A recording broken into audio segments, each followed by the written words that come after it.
Hello everyone, I'm the Anti-Fangirl reviewer. I let you know what anime to watch and what anime to watch out for. This series needs no introduction, so I'll just get to it. This is my review of the Melancholy of Haruhi Suzumiya. Even though Haruhi is the title character of the series, from a storytelling point of view, the protagonist and narrator is actually Kyon. When the linear narrative begins, he is about to enter high school. He has resigned himself to an ordinary life full of commonplace occurrences, since common sense reasoning has put a screeching halt to all of his childhood dreams of meeting supernatural heroes and villains. His fellow classmate, the extremely talented, intelligent, and beautiful Haruhi Suzumiya, however, is very determined to have a life that is anything but ordinary.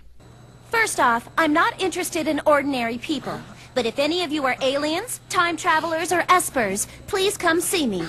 That is all. Kyon begins to witness her very strange behavior, being intrigued enough to make special note of her eccentricities. Kyon, to his great surprise, begins to talk to her regularly. One day, Haruhi complains that there wasn't any interesting clubs at the school. Kyon tells her that she can't blame the school for not having any unique clubs. The people who want to change their environment are the same people who invent stuff, and those who aren't innovative enough to change things are content with what they have. So what does Haruhi decide to do? Since she is both innovative and very bored with her current state of life, she starts her own club, of course. Haruhi gets the quiet Yuki Nagato, the Moe mascot Mikuru Asahina, and the mysterious transfer student Isutsuki Koizumi, as well as Kyon to join her club, which Haruhi titles The SOS Brigade! The spreading excitement all over the world with Haruhi Suzumiya Brigade, the SOS Brigade for short. Yeah, it's okay to laugh now.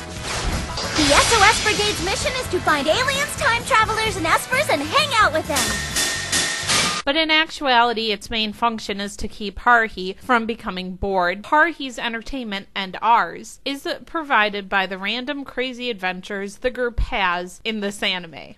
The Melancholy of Haruhi Suzumiya was produced by Kyoto Animation, and with this series, they quickly established a hefty reputation for themselves, and it's no small wonder. There is almost never a still shot. The constant movement of people moving in the background, foreground, water moving, the subtlety of expression blinking, everything is animated. The action scenes also look absolutely wonderful. No corners cut, no expense spared. I wouldn't say it has the organic realness of Cowboy Bebop, since the character designs are moe and cartoonish, but that's part of the appeal. The background music is an interesting blend of techno, jazz, acoustic instrumentals, mood piano, that flute-sounding thing you hear in a lot of slice of life, and sometimes even rock. The different types of music are also associated with the different characters, so it all complements the story very well. There's also the opening and ending themes. Boken Desho Desho and Har Har Yukai are Denpa, or saccharine sweet, high-energy styled songs.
Aya Hirano has gained much praise as well as fame from her portrayal of Haruhi, and I think it's well earned. She sounds so energetic all the time, balls out crazy.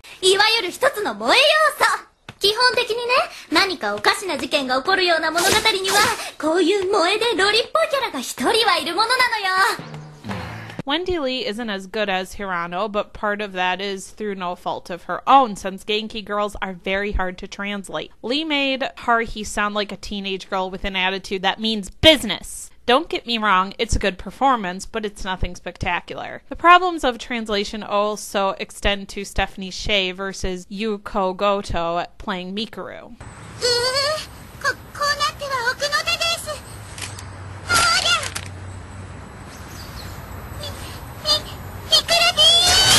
Shea did what she could, giving Mikuru a sweet little girlish voice. But it is what it is, and Goto is better. Minoru Chihara and Michelle Ruff and Daisuke Ono and Johnny Young Bosch are equally apt at playing Yuki and Koizumi, but Crispin Freeman is drier, wittier, and funnier with his inflections than Tomokazu Sugita. What bothers me, though, is that Mikuru, who's been carried here by Itsuki, looks like she's just gotten out of the bath.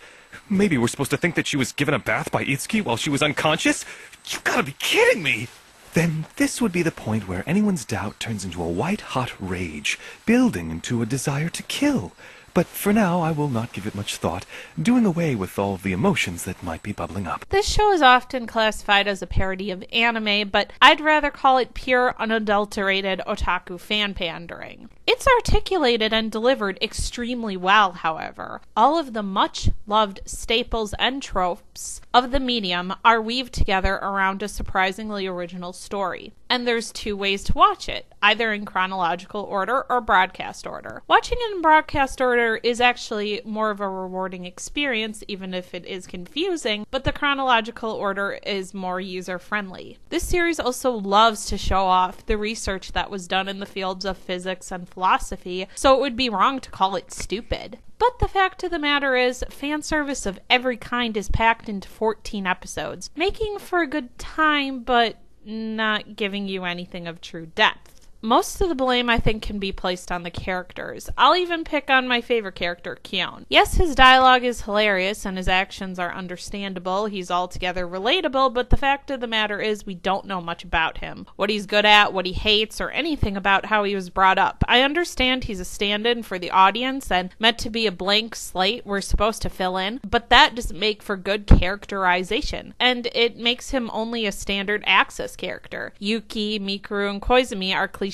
stacked on cliches and are generic as possible. They could easily be replaced with any number of the stock characters that they're based on, and there really wouldn't be any difference in how the story plays out. So it's a bit hard to feel genuine affection for anybody that can't be given to another character from another series. Making stock characters into people that resemble real humans can be done. In fact, there was that other self-proclaimed wacky parody School Days anime that was also made in 2006 and produced by Bones. Anyway, Haruhi. This Haruhi. Well, she's an interesting take on the magical girl trope, and there's honestly not another character like her. One has to ask, what makes her likable? Her insane energy, her childlike need to be different, and being cute. Is that it? She's not very admirable. She does some morally repugnant things. She doesn't have to own up to any wrongs she does, and she doesn't have any respect for others. And her immaturity is completely to blame for all of the, sometimes deadly, troubles all the other characters have. Also, any attempts made at character development are practically forced upon the watcher by the narration or a comment made with very little build-up or evidence to back it up versus letting the actions speak for themselves in a obvious case of telling versus showing. I'd like to give this series an 8 out of 10. This anime was a fun ride, but I have to dock it at least 2 points for its lackluster characters. Recommendations. The Melancholy of Haruhi Suzumiya may as well hang a big sign on its club room door that says, "Only otaku, Japanophiles, and anime nerds allowed." Seriously, do not make your quote-unquote normal friends and family watch this show. They simply will not get it. I speak from personal experience here. When I first watched this show, I had only seen about 5 other anime, but now, at least 24 later, this makes a lot more sense. This was made by otaku for otaku, and anime culture is extremely inclusive and insider. So, if you love anime and you're one of the 10 people left on this planet that hasn't watched this series already, I say give in and watch it, if only to shut up your other otaku friends that berate you for not watching it earlier. Sayonara und auf Wiedersehen. Okay, I know I usually end it here, but I'm sorry. I cannot resist the temptation of that dance.